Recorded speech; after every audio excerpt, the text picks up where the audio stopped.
fast. Yes.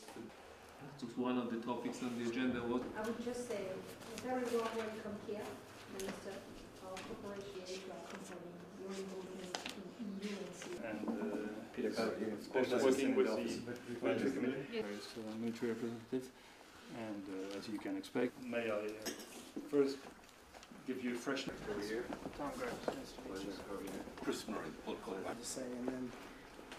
საქართველო ერთვება ცენტრალური აფრიკის რესპუბლიკაში ოპერაციაში და ამიტომაც ჰქონდა შეხვედრა ევროკავშირის სამხედრო კომიტეტის თავმჯდომარესთან განვიხილეთ დეტალები ამ ოპერაციის და საქართველოს ისინი აღიარებენ როგორც ერთ-ერთ ყველაზე ძლიერ სამხედრო ძალას, რომელიც მიიღებს აქ მონაწილეობას. ასევე ჰქონდა ჩვენ შეხვედრა გენერალ ბრიდლოვთან, რომელიც არის ნატოს ევროპული ამერიკული სარდლობის ხელმძღვანელი.